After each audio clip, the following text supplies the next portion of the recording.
Director ಮತ್ತೆ hero sir ಇಬ್ಬರಿಗೂ ಸುದ್ದಿಮೂಲ ಕಾರ್ಯಕ್ರಮ ಮತ್ತು ಸ್ವಾಗತ. ಥ್ಯಾಂಕ್ ಯು ಹೇಗಿದ್ದೀರಾ ಸರ್? ಚೆನ್ನಾಗಿ, ನೀವೇ ಹೇಗಿದ್ದೀರಾ? ನಾನು ಚೆನ್ನಾಗಿದ್ದೀನಿ. ಸ್ವಲ್ಪ ನಮ್ಮ ಡೈರೆಕ್ಟರ್ ಮುಖ ನೋಡಿ ಸರ್ ಒಂದ್ಸಲ. ಟೆನ್ಷನ್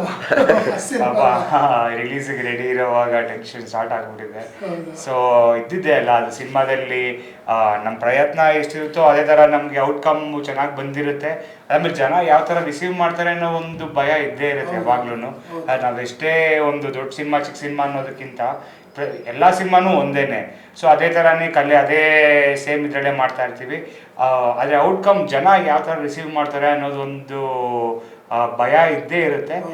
ಬಟ್ ಅದನ್ನು ಮೀರಿ ನಾವು ಮುಂದಕ್ಕೆ ನೋಡ್ಕೊಂಡು ಹೋಗಬೇಕು. ಯಾವ ಥರ ನಮಗೆ ಧೈರ್ಯ ತೊಗೊಳ್ಬೇಕಾಗಿರೋದು ಆ ಥರನೇ. ನಾವು ಮಾಡಿರೋ ಕೆಲಸ ಚೆನ್ನಾಗಿದೆ ಅಂತ ಅದ್ರ ಮೇಲೆ ನಾವು ಮುಂದಕ್ಕೆ ಹೋಗಬೇಕು.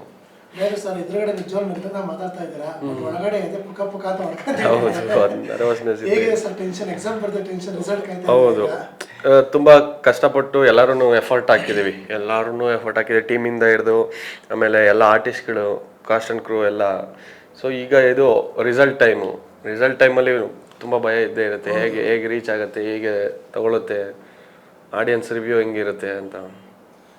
ಸೊ ಫಸ್ಟ್ ಸಿನಿಮಾ ಸರ್ ಹೇಗೆ ಅನಿಸ್ತಾ ಇದೆ? ಫಸ್ಟ್ ಅನುಭವ ಸರ್ ಆಗ ಒಂದು 2-3 ಸಲ ಮಾಡಿದ್ರೆ ಆಗಲಿ ಅನುಭವ ಇದೆ. ಸೊ ಯಾಕೆ ಫಸ್ಟ್ ಸಿನಿಮಾ ಇವ್ರನ್ನೇ ಚೂಸ್ ಮಾಡಬೇಕು ಅಂತ ಅನಿಸುತ್ತೆ ನಿಮಗೆ? ಸರ್ ಅದೇ ಈ ಕಾನ್ಸೆಪ್ಟ್ ಡೆವಲಪ್ ಮಾಡಿದಾಗ ಇದು ಕ್ಯಾರೆಕ್ಟರೈಸೇಷನ್ಗೆ, ಈ ಕ್ಯಾರೆಕ್ಟರೈಸೇಷನ್ ಬಂದು ಒಂದು ಡೆಪ್ತ್ ಇದೆ ಆ ಕ್ಯಾರೆಕ್ಟ್ರಲ್ಲಿ, ಮತ್ತು ಸೈಲೆನ್ಸ್ ಇದೆ ಅದರಲ್ಲಿ, ಡಾರ್ಕ್ ಸೈಲೆನ್ಸ್ ಇದೆ. ಅಂದರೆ ಆ ಮನಸ್ಸಲ್ಲಿ ತುಂಬ ಇದು ಪೇಯ್ನ್ ಇಟ್ಕೊಂಡು ಇದು ಮಾಡೋ ಅಂತ. ಮತ್ತು ಆ ಮನುಷ್ಯಕ್ಕೆ ಈ ಕ್ಯಾರೆಕ್ಟರೈಸೇಷನ್ ಬಂದು ಒಂಥರ ರಫ್ ಆಗಿರುತ್ತೆ, ಬಟ್ ಒಳಗಡೆ is very good genuine person, ಅದೆಲ್ಲರಿಗೂ ಗೊತ್ತಿರುತ್ತೆ. ಬಟ್ ಒಂಥರ ರಿಸರ್ವ್ಡ್ ಪರ್ಸನ್. ಸೊ ಆ ಡಾರ್ಕ್ ಸೈಲೆಂಟ್ ಗೈಗೆ ನನಗೆ ಅನ್ನಿಸ್ತು ಈ ಸೂಟಬಲ್ ಅಂತ. ಲಕ್ಷ್ಮಣ ನೋಡಿದ್ದೆ, ಸೂಟಬಲ್ ಅನ್ನಿಸ್ತು. ಮತ್ತು ಅದೇ ಥರ ಮೇಡಮನ್ನು ಅಷ್ಟೇ, ಆ ಜಾವಿಯಲ್ ಕ್ಯಾರೆಕ್ಟರ್ ಎಲ್ಲ ನಾನು ನಿನ್ನ ಸನಿಹಕ್ಕೆ ಅದರಲ್ಲೆಲ್ಲ ನೋಡಿದ್ದೆ. ಮತ್ತು ಆ ರಿಚ್ ಅಡಮೆಂಟ್ ಕ್ಯಾರೆಕ್ಟರೈಸೇಷನ್ ಬೇಕಿತ್ತು. So she can pull it off ಅಂತ ಅನಿಸ್ತು. ಸೊ ಸರ್ ನೀವು ಫಸ್ಟ್ ಸಿನಿಮಾ ದೊಡ್ಡ ಡೈರೆಕ್ಟರ್ ಜೊತೆ ಲಾಂಚ್ ಆಗಿಲ್ಲ ಬಂದಿದ್ದು. ಸೊ ಮತ್ತೆ ಹೊಸಬ್ರ ಜೊತೆ ಮಾಡಬೇಕು ಯೋಚನೆ ಮಾಡಿದ್ರೆ ಮಾಡ್ಬೋದಾ, ಏನು ಜನ ನೋಡ್ತಾರೆ ಅಂದ್ಬಿಟ್ಟು? ಅಲ್ಲ, ಹೊಸಬ್ರ ಜೊತೆ ಮಾಡುವಾಗ ಒಂದು ಭಯ ಇದ್ದೇ ಇರುತ್ತೆ. ಯಾವ ಥರ ಇವರು ಪಿಕ್ಚರೈಸೇಷನ್ ಮಾಡ್ಬೋದು, ಇವ್ರ ಐಡಿಯಾಸ್. ಇವಾಗ ನಾವು ಒಂದ್ಸರಿ ಸ್ಟೋರಿ ಕೇಳಿದಾಗ ಅವರು ಎಕ್ಸ್ಪ್ಲೇನ್ ಮಾಡೋ ಒಂಥರ ಇರುತ್ತೆ, ಆಮೇಲೆ ಔಟ್ಕಮ್ನ ಎಲ್ಲರಿಗೂ ತೆಗೆಯೋಕೆ ಆಗೋದಿಲ್ಲ. ಸೊ ಅದನ್ನು ಒಂದ್ಸರಿ ನಾವು ಅವ್ರ ಜೊತೆ ಮಾತಾಡಿದಾಗ, ಇಲ್ಲ ಅವ್ರ ಜೊತೆ ಒಂದು 2-3 ದಿವಸ ಟ್ರಾವೆಲ್ ಮಾಡಿದಾಗ ಗೊತ್ತಾಗುತ್ತೆ ಇವ್ರ ಕೆಪಾಸಿಟಿ ಏನಿದೆ, ಇವ್ರ ಕೈಲಿ ಅದನ್ನು ಅದೇ ಥರ ಹೇಳಿರೋ ಥರನೇ ಔಟ್ಕಮ್ ತೆಗಿತಾರ ಇವರು ಅನ್ನೋದೊಂದು ಗೊತ್ತಾಗುತ್ತೆ. ಸೊ ಆ ಇದರಲ್ಲಿ ಆಬ್ವಿಯಸ್ಲಿ ಫಸ್ಟ್ ಭಯ ಇದ್ದೇ ಇರುತ್ತೆ ಹೊಸ ಡೈರೆಕ್ಟರ್ ಅಂದಾಗ. ಆಮೇಲೆ ಇವ್ರ ಹತ್ರ ಮಾತಾಡಿದಾಗ ಒಂದು 2-3 ಸಲ ಮಾತಾಡಿ, ಆಮೇಲೆ ಇವ್ರ ಸ್ಟೋರಿ ನರೇಷನ್ ಬಂದಾಗಲಿ, ಅದಾದ್ಮೇಲೆ ಇನ್ನೊಂದು 2 ಸಲ ಸ್ಕ್ರೀನ್ ಪ್ಲೇ ಕೂತ್ಕೊಂಡು ಮಾತಾಡಿದ್ವಿ. ಸೊ ಅದೆಲ್ಲ ಟೈಮಲ್ಲೂ ಕೂಡ ಇವ್ರ ಕಾನ್ಫಿಡೆನ್ಸ್ ಆಗಲಿ, ಇವರ ಎಂಥೂಸಿಸ್ಟಿಕ್ ಕ್ಯಾರೆಕ್ಟರ್ ಆಗಲಿ, ಆಮೇಲೆ ಮಾಡಲೇಬೇಕು, ನಾನು ಮಾಡೇ ಮಾಡ್ತೀನಿ ಅನ್ನೋ ಒಂದು ಜೋಶ್ ಇರೋದಲ್ಲ, ಅದು ನನಗೆ ತುಂಬಾ ಇಷ್ಟ ಆಯಿತು. ಸೊ ಐ ಥಾಟ್ ಓಕೆ, ಇವ್ರ ಕೈಲಿ ಮಾಡ್ಬೋದು, ಇದನ್ನು ಜೊತೆಗೆ ಮಾಡಿದ್ರೆ ಅದೆಲ್ಲರಿಗೂ, ಇವ್ರಿಗೊಬ್ರಿಗೆ ಅಲ್ಲ, ಈ ಜೊತೆಲಿ ಸಿನಿಮಾ ಯಾರ್ಯಾರು ಮಾಡ್ತಾರೋ ಎಲ್ಲರಿಗೂ ಒಂದು ಬೆನಿಫಿಟ್ ಆಗುತ್ತೆ ಅನ್ನೋ ಒಂದು ನಂಬಿಕೆ ಬಂತು. ಸರ್ ಐಡೆನ್ಸ್ ಸಿಕ್ಕಂದ್ರೆ ಕಣ್ಣ ಮುಚ್ಚಾರೆ, ಇಲ್ಲಿ ಯಾರು ಕಣ್ಣ ಮುಚ್ಚಾರೆ ಆಡ್ತಾರೆ ಇಲ್ಲಿ? ಸರ್ ಇದು ಕಣ್ಣ ಮುಚ್ಚಲೆ ಇಟ್ ಈಸ್ ಬಿಟ್ವೀನ್ ಒಂದು ದೊಡ್ಡ ಕಿಡ್ನಾಪಿಂಗ್ ಆರ್ಗನೈಸೇಷನ್ ಅಂಡ್ ಒಂದು ಪೊಲೀಸ್ ಡಿಪಾರ್ಟ್ಮೆಂಟ್. ಸೊ ಆ ಕಿಡ್ನಾಪಿಂಗ್ ಆರ್ಗನೈಸೇಷನ್ ಏನಂದ್ರೆ ಹೈ ಪ್ರೊಫೈಲ್ ಕಿಡ್ನಾಪ್ಸ್ ಮಾಡ್ತಾ ಇರುತ್ತೆ. ಸೊ ಅವ್ರು ಹೆಂಗೆ ಡೀಲ್ ಮಾಡ್ತಾ ಇರ್ತಾರೆ ಅಂದರೆ ಲೇಯರ್ ಬೈ ಲೇಯರ್. ಈಗ ಒಂದು ಕಂಪ್ನಿನಲ್ಲಿ ಫಸ್ಟು ವರ್ಕರ್ಸು, ಆಮೇಲೆ ಟೀಮ್ ಲೀಡ್ರು, ಆಮೇಲೆ ಮ್ಯಾನೇಜರು, ಈ ಥರ, ಆಮೇಲೆ CEO ಆ ಥರ ಬರ್ತಲ್ಲ, ಹಂಗೆ ಅವು ಒಂದು ಆರ್ಗನೈಸೇಷನ್ ವೇನಲ್ಲಿ ಮಾಡ್ತಾ ಇರ್ತಾರೆ. ಸೊ ಆ ಲೀಡರ್ ಬಂದು ಯಾರು ಅಂತ ಗೊತ್ತಿಲ್ಲ, ಅವ್ನ ಮುಖ ಗೊತ್ತಿಲ್ಲ, ಅವ್ನ ಫೇಸ್ ಹೆಂಗಿರುತ್ತೆ ಅಂತ ಗೊತ್ತಿಲ್ಲ, ಅವ್ನ ಹೆಸರು ಏನಂತ ಗೊತ್ತಿಲ್ಲ. ಸೊ ಆ ಒಂದು ಚಾಲೆಂಜ್ ಇರುತ್ತೆ ಪೊಲೀಸ್ ಡಿಪಾರ್ಟ್ಮೆಂಟ್ಗೆ. ಆ ಒಂದು ಚಾಲೆಂಜ್ ಮಧ್ಯದಲ್ಲಿ they are waiting for someone, like ಏನಾದರೂ ಒಂದು ರಾಂಗ್ ಸ್ಟೆಪ್ ಇಡಬೇಕು ಅವನು. ದಟ್ ಕ್ಯಾರೆಕ್ಟ್ರು ನಾವು ಯಾರು ಅಂತ ಗೊತ್ತಾಗಬೇಕು ಅಂದರೆ ಅವ್ನು ಯಾರು ಅಂತ, ಅವ್ನು ರಾಂಗ್ ಸ್ಟೆಪ್ ಇಡಬೇಕು ಅಂತ. ಆ ರಾಂಗ್ ಸ್ಟೆಪ್ ಇಡೋ ಇದೆ ಈ kidnap. So it is between triangle, ಒಂದು ಥ್ರಿಲ್ಲರ್ ಥರ ಬರುತ್ತೆ ಸರ್. ಸರ್ ನಾನು ಟ್ರೈಲರ್ ಅಬ್ಸರ್ವ್ ಮಾಡೋ ಪ್ರಕಾರ ನಿಮ್ಮನ್ನ ಪಾಸಿಟಿವ್ ನೆಗೆಟಿವ್ ಎರಡು ಶೇಡಲ್ಲೂ ನೋಡ್ತೀನಿ ನಾನು. ಸೊ ಯಾವ ಥರ ಸಾಗ ನಿಮ್ಮ ಕ್ಯಾರೆಕ್ಟರ್ ಒಂದು ಸ್ವಲ್ಪ ಟ್ರಿಕ್ಕಿ ಕ್ಯಾರೆಕ್ಟರೇ ಇದು. ಏನೋ ಒಂದು ಪ್ಲಾನ್ ಇವ್ನು ಆಗಲೇ ಮಾಡ್ಕೊಂಡ್ಬಿಟ್ಟಿರ್ತಾನೆ. ಸೊ ಆ ಪ್ಲಾನ್ನ ಪ್ರಕಾರವಾಗೇ ಎಲ್ಲ ನಡೀತಾ ಇರಬೇಕು. ಇವ್ನು ಮ್ಯಾನಿಪುಲೇಟ್ ಮಾಡಿ ಅವ್ನ ಫ್ರೆಂಡ್ ಕೈಲಿಂದ ಯಾವ ಥರ ಅವನಿಗೆ ಬೆನಿಫಿಟ್ ಆಗೋ ಥರದ್ದೇ ಮಾಡೋದು. ಸೊ ಬೇರೆಯವ್ರ ಬೆನಿಫಿಟ್ ಎಲ್ಲ ಯೋಚನೆ ಮಾಡೋದಕ್ಕೆ ಹೋಗೋದಿಲ್ಲ, ಅವ್ನ ಬೆನಿಫಿಟ್ ಏನಿದೆ ಅದನ್ನು ಮಾತ್ರ ಯೋಚನೆ ಮಾಡೋದು. ಸೊ ಅವನಿಗೆ ಏನು ಬೇಕು ಅದನ್ನು ನಡೆಸ್ಕೊಳ್ಳೋದಕ್ಕೆ ಬೇರೆಯವ್ರ ಮುಖಾಂತರ ಮ್ಯಾನಿಪುಲೇಟ್ ಮಾಡಿಸ್ಕೊಂಡು ಸೊ ಅನ್ನಿಸ್ಕೊಳ್ಳೋ ಥರ ಒಂದು ಕ್ಯಾರೆಕ್ಟರು. ಸೊ ಈ ಥರ ಒಂದು ನೆಗೆಟಿವ್ ಶೇಡ್ ಇದೆ. ಆಮೇಲೆ ಪಾಸಿಟಿವಿಟಿನೂ ಚೂರು ಮಿಕ್ಸ್ ಆಗುತ್ತೆ. ಕಾಣೋ ಇವಾಗ ಒಂದು ಬ್ರದರ್ ಆ್ಯಂಡ್ ಸಿಸ್ಟರ್ ಲವ್ ಅಂತ ಬಂದಾಗ, ಸೊ ಅದರಲ್ಲಿ ಆ ಕ್ಯಾರೆಕ್ಟರ್ದು ಸಾಫ್ಟ್ನೆಸ್ ಏನಿದೆ ಅಂತಲೂ ಒಂದು ಗೊತ್ತಾಗುತ್ತೆ.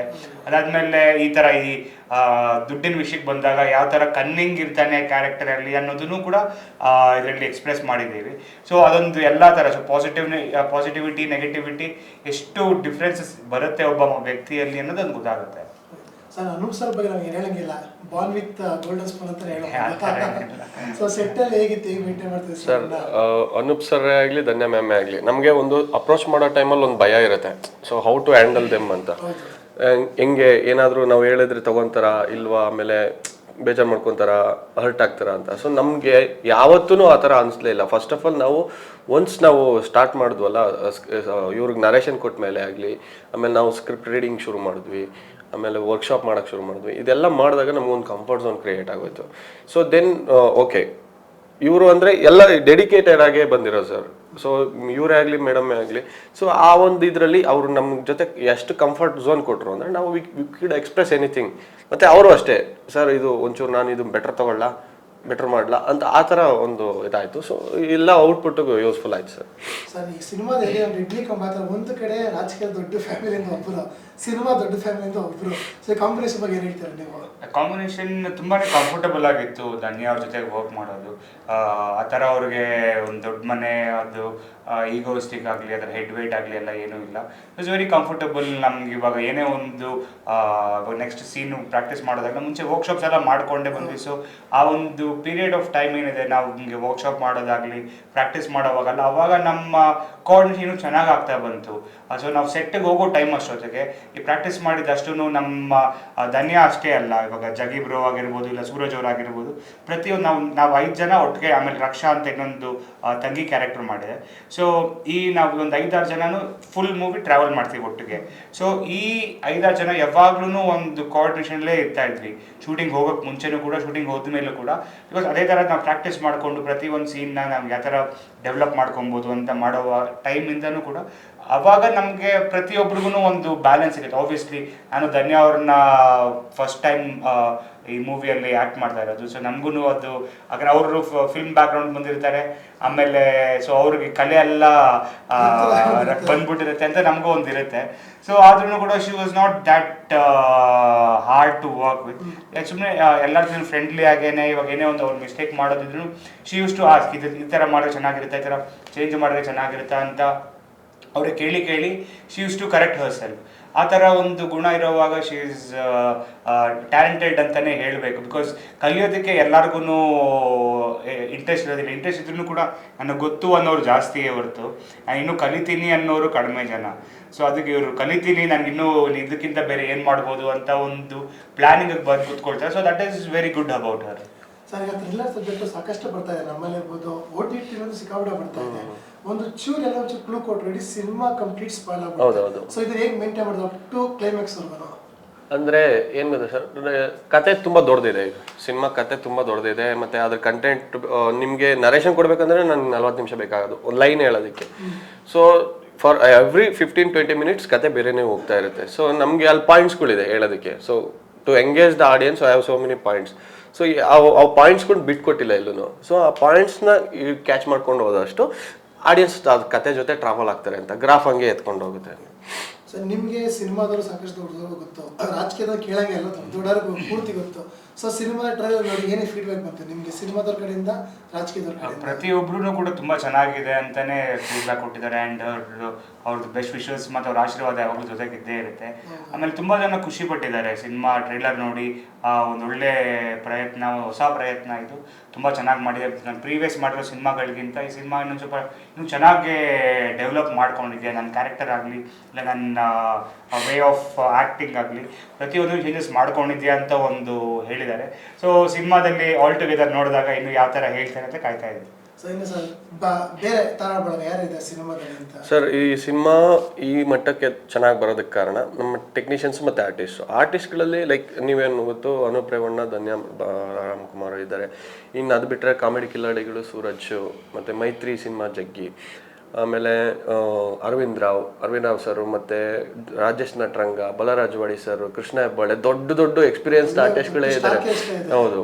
ಸೊ ಅವ್ರು ನಮಗೆ ಎಷ್ಟು ಕಂಫರ್ಟಬಲ್ ಕೊಟ್ಟರು ಅಂದ್ರೆ ಇದು ಮಾಡೋರು ಅಂದರೆ ಪುನೀತ್, ಓಕೆ ಪುನೀತ್. ಸೊ ನಮ್ಗೆ ಅಷ್ಟು ಕಂಫರ್ಟಬಲ್ ಆಗಿತ್ತು, ಮತ್ತೆ ಅವರು ಅವರು ಕೆಲವು ಫೀಡ್ಬ್ಯಾಕ್ ಕೊಡೋರು, ಪುನೀತ್ ಹಿಂಗ್ ಮಾಡೋಣ ಹಿಂಗ್ ಮಾಡೋಣ. ಸೊ ಹಂಗಾಗಿ ಸಿನಿಮಾಗೆ ಇಷ್ಟೆಲ್ಲ ಚೆನ್ನಾಗಿ ಬರೋ ಕಾರಣ ಆ ಒಂದು ಆರ್ಟಿಸ್ಟ್ಗಳು ನಮ್ಗೆ ಕೊಟ್ಟಂತ ಸಹಕಾರ ಸರ್. ಸರ್ ನೀವು 16 ಐ ಥಿಂಕ್ 16 ಇಂಡಸ್ಟ್ರಿಗೆ ಬಂದಿದೆ ಫಸ್ಟ್ ಸಿನಿಮಾ ನಿಮ್ದು. 16 ಸೊ ಆಲ್ಮೋಸ್ಟ್ 5-6 ವರ್ಷ ಆಯ್ತು. ಏನ್ ಡಿಫ್ರೆನ್ಸ್ ಅನಿಸ್ತಾ ಇದೆ ಆಗು ಮತ್ತು ಇವಾಗ? ಅಂದ್ರೆ ಅವಾಗ ಜನಕ್ಕೆ ಈಸಿಯಾಗಿ ತಲುಪ್ತಿದ್ರು ಸಿನಿಮಾ ಬರ್ತಾ ಇದ್ದಾಗ, ಈಗ ಎಷ್ಟು ಹೇಳಿ ಎಷ್ಟು ಇದು ಮಾಡೋ ಜನ ಥಿಯೇಟರ್ಗೆ ಬರ್ತಾ ಇಲ್ಲ. ಸೊ ಹೇಗೆ ಅನಿಸ್ತಾ ಇದೆ ನಿಮಗೆ? ಅಲ್ಲ, ಅದು ಒಂದು ಚಾಲೆಂಜ್ ಇದ್ದಿದ್ದೇನೆ. ಬಿಕಾಸ್ ನಾವು ನೋಡ್ದಂಗೆ ಇತ್ತೀಚೆಗೆ ಕೋವಿಡ್ ಆದಮೇಲೆ ಸ್ವಲ್ಪ ಥಿಯೇಟರ್ ಕಡೆ ಗಮನ ಹರಿಸೋರು ಕಡಿಮೆ ಆದ್ರು. ಇವಾಗ ಯಾವ್ದಾನ ಒಂದು ತುಂಬಾ ಜನ ಮಾತಾಡಿ ಇವಾಗ ದೊಡ್ಡ ದೊಡ್ಡ ಸಿನಿಮಾ ಬಂತು, ತುಂಬಾ ಜನ ಇದು ಚೆನ್ನಾಗಿದೆ ಅಂತ ಹೇಳ್ದಾವಾಗ್ಲೇನೆ ಅವ್ರು ಆಚೆ ಬಂದು ನೋಡೋದು. ಇವಾಗ ಫಸ್ಟ್ ವೇವ್ ಆಫ್ ಆಡಿಯನ್ಸ್ ಬಂದು ನೋಡಾದ್ಮೇಲೆ, ಫ್ರೈಡೆ ಸ್ಯಾಟರ್ಡೆ ನೋಡಾದ್ಮೇಲೆ ನೆಕ್ಸ್ಟ್ ವೀಕಲ್ಲಿ ಎಲ್ಲ ಫ್ಯಾಮಿಲಿ ಆಡಿಯನ್ಸ್ ಅವಾಗ ಬರೋದು. ಸೊ ಫಸ್ಟ್ ವೀಕೆಂಡಲ್ಲಿ ನಾವು ಜನಕ್ಕೆ ತೋರಿಸ್ಬೇಕು ಸಿನಿಮಾನ, ನಾವು ಯಾವ ಥರ ಮಾಡಿದ್ದೀವಿ ಅಂತ ತೋರಿಸಿದಾಗ ಅಲ್ಲಿಂದ ಮೌತ್ ಟು ಮೌತ್ ಪಬ್ಲಿಸಿಟಿ ಹೋಗುತ್ತೆ. ನಾವು ಚೆನ್ನಾಗಿ ಮಾಡಿದರೆ ಅದ್ರ ಬಗ್ಗೆ ಚೆನ್ನಾಗಿದೆ ಅಂತ ಹೇಳ್ತಾರೆ, ಚೆನ್ನಾಗಿ ಮಾಡಿಲ್ಲ ಅಂದರೆ ಚೆನ್ನಾಗಿಲ್ಲ ಅಂತಲೇ ಹೇಳ್ತಾರೆ. ಸೊ ಅದು ಯಾವತ್ತೂ ಚೇಂಜ್ ಆಗೋದಿಲ್ಲ. ಆಮೇಲೆ ಒಬ್ಬೊಬ್ರು ಪರ್ಸ್ಪೆಕ್ಟಿವ್ ಪ್ರಕಾರ ಒಬ್ಬರಿಗೆ ಚೆನ್ನಾಗಿದೆ ಅನ್ನಿಸ್ಬೋದು, ಇನ್ನೊಬ್ರಿಗೆ ಚೆನ್ನಾಗಿಲ್ಲ ಅನ್ನಿಸ್ಬೋದು. ಸೊ ಅದು ಇದ್ದಿದ್ದೇನೆ. ಸೊ ನಮ್ಗೆ ಏನೇ ಬಂದ್ರೂ ತೊಗೊಳ್ಳೇಬೇಕು ನಾವು. ಅದಾದಮೇಲೆ ಅದೊಂದು ಚಾಲೆಂಜ್ ಇದ್ದಿದ್ದೇನೆ. ಬಿಕಾಸ್ ಆ ಒಂದು ಭಯದಿಂದನೇ ನಾವು ಇನ್ನೂ ಚೆನ್ನಾಗಿ ಸಿನಿಮಾ ಮಾಡಬೇಕು ಅಂತ ಒಂದು ಜೋಶ್ ಬರೋದು. ಸೊ ಆ ಒಂದು ಗಮನದಲ್ಲಿ ಇಟ್ಕೊಂಡು ನಾವೊಂದು ಪ್ರಯತ್ನ ಕೊಟ್ಟಿದ್ದೀವಿ. ಸೊ ಇಲ್ಲಿಂದ ಜನಕ್ಕೆ ನಾವು ಎಂಟರ್ಟೈನ್ ಮಾಡೋದಷ್ಟೇ ನಮ್ಮ ಬಾಕಿ ಇರೋದು. ಸರ್ ಎಷ್ಟೋ ಜನ ಸಿನಿಮಾಗಳು ಬಂದಾಗ ಓಕೆ 3 ತಿಂಗಳು ಬಿಡು, 45 ಡೇಸ್ ಬಿಡು, OTT ನೋಡ್ಕೋಣ ಅಂತಾರೆ. ಬಟ್ ನಿಮ್ಮ ಸಿನಿಮಾನ ಯಾಕೆ ದೊಡ್ಡ ಸ್ಕ್ರೀನ್ ನೋಡಬೇಕು ಅಂತ ನೀವು ಹೇಳ್ತೀರಾ? ಸರ್ ಒಂದು ಸಿನಿಮಾ ಥ್ರಿಲ್ಲರ್ ಸಬ್ಜೆಕ್ಟ್ ಅಂದಾಗ ನೀವು ಒಂದೇ ಸ್ಟ್ರೆಚಲ್ಲಿ ನೋಡಬೇಕಾಗುತ್ತೆ. ಸೊ ನೀವು ಬ್ರೇಕ್ ಮಾಡಿ ನೋಡಿದ್ರೆ ಹಳೆಯದೆಲ್ಲ ಮರ್ತೋಗಿರುತ್ತೆ. ಈಗ ನೀವು ಥ್ರಿಲ್ಲರ್ ಸಿನಿಮಾ ಅಂದಾಗ ಒಂದೇ ಸ್ಟ್ರೆಚಲ್ಲಿ ನೋಡಬೇಕು, ಮತ್ತು ಬಿಕಾಸ್ ಆಫ್ ಆ ಥ್ರಿಲ್ಲಿಂಗ್ ಎಲಿಮೆಂಟ್ಸ್ ನಿಮ್ಗೆ ಸಿಗಬೇಕು ಅಂದರೆ. ಮತ್ತು cinema music sir, background music that is Sandy Addanki ಅಂತ ಕಿಲಿಂಗ್ ಯೂರೋಪನ್ ಮಾಡಿದ್ರು ತೆಲುಗು ಅವರು. ಎಷ್ಟು ಚೆನ್ನಾಗಿ ಕೊಟ್ಟಿದ್ದಾರೆ ಅಂದರೆ ಸಿನಿಮಾನ ಎಲಿವೇಟ್ ಮಾಡಿದ್ದಾರೆ ಸರ್. ಸೊ ನಿಮ್ಗೆ ಆ ಥ್ರಿಲ್ಲಿಂಗ್ ಪಾಯಿಂಟ್ಸ್ ವಿತ್ ಮ್ಯೂಸಿಕ್ ಸಿಗಬೇಕಂದ್ರೆ ಥಿಯೇಟ್ರಿಗೆ ಬಂದು ನೋಡಿದ್ರೇ ಅದು ಮಜಾ ಸರ್. ಕಂಟೆಂಟ್ ಎಲ್ಲ ನಿಮ್ಗೆ ನೀಟಾಗಿ ರೀಚ್ ಆಗುತ್ತೆ, ಮತ್ತು ಆ ಒಂದು ಥ್ರಿಲ್ಲಿಂಗ್ ಎಲಿಮೆಂಟ್ಸ್ ನಿಮ್ಗೆ ಸಿಗುತ್ತೆ. Anup sir first day single screen ಇಲ್ಲ PVR? ಇಲ್ಲ, ಸಿಂಗಲ್ ಸ್ಕ್ರೀನ್ ವೀರೇಶ್ ಥಿಯೇಟರ್ಲಿ ಇರ್ತೀವಿ. ಡ್ಯಾನ್ಸ್ ಎಲ್ಲ ಮಾಡ್ತೀರಾ? ಡ್ಯಾನ್ಸ್ ಎಲ್ಲ ಮಾಡ್ತೀರಾ? Okay sir, last final 15 cinema release ಆಗ್ತದೆ ಸರ್, ಏನು ಹೇಳ್ತೀರಾ? ಮಾರ್ಚ್ 15ಕ್ಕೆ ಹೈಡ್ ಆ್ಯಂಡ್ ಸೀಕ್ ಸಿನಿಮಾ ಥಿಯೇಟರ್ಸಿಗೆ ಬರ್ತಾ ಇದೆ. ದಯವಿಟ್ಟು ಥಿಯೇಟರ್ಗೆ ಬಂದು ನೋಡಿ. ಥ್ರಿಲ್ಲರ್ ಸಬ್ಜೆಕ್ಟ್ ನಮ್ಮದೊಂದು ಮ್ಯೂಸಿಕಲ್ ಥ್ರಿಲ್ಲರ್ ಅಂತಲೇ ಹೇಳ್ಬೋದು.